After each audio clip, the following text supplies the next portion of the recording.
Welcome to Michigan Condo Voices, where real co-owners and real Michigan communities come together. We break down the issues that matter most with clarity and transparency. Let's get into today's episode. A lot of co-owners are asking where our money is going. And honestly, the 2026 budget tells a story that deserves a closer look.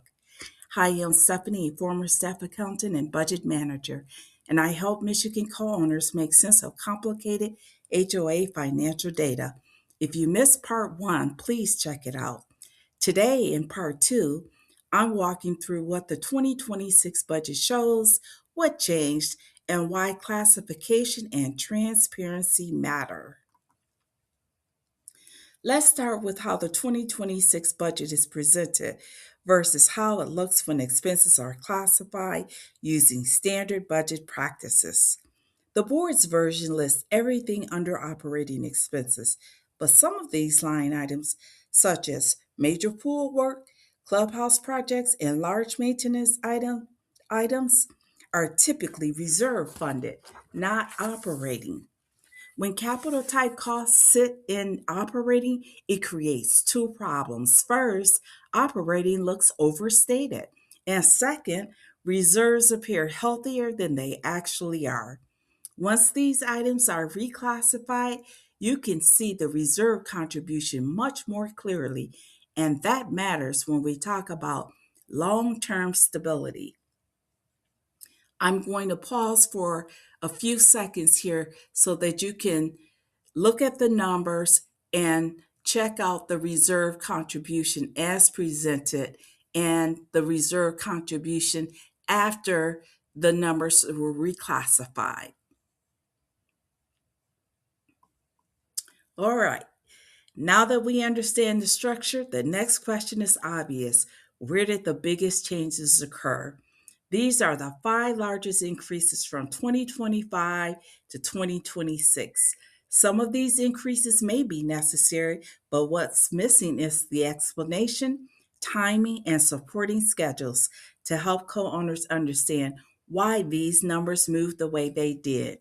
And without that detail, people are left guessing, and that's where frustration starts. So, number one, pool expenses up by 580% from 10,000 to 68,000. Clubhouse expenses up by 253% from 11.4 thousand to 40.5 thousand.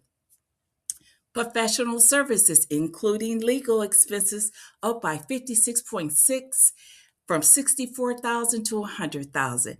Reserve contributions up by 23.2% from 220,000 to 271,000.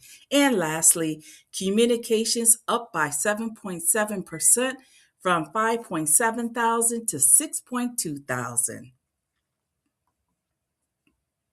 When you look closely at the numbers, three red flags stand out in the 2026 budget. First, some expenses cited as reasons for the dues increase actually went down. Insurance decreased by 31%, and utilities decreased by roughly 12%. When decreases like these are used in the narrative to justify higher dues, co owners are right to ask for clearer explanations.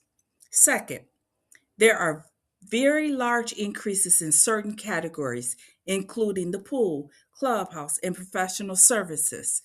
Some of these categories increased by hundreds of percent, yet no supporting documents, no bids, no project timelines were provided in the budget.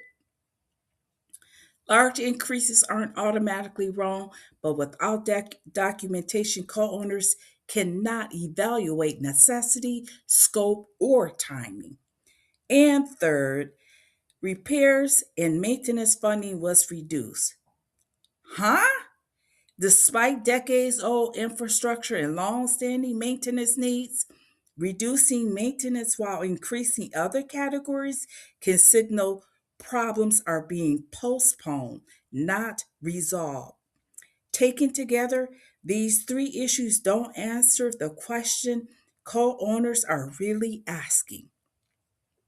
Are dues increasing because costs truly went up or because the budget lacks clarity, structure, and underfunded reserves? Co-owners have a right to know. Thank you for watching. Please like, comment, share, and subscribe to Michigan Condo Voices. It's free. Take care.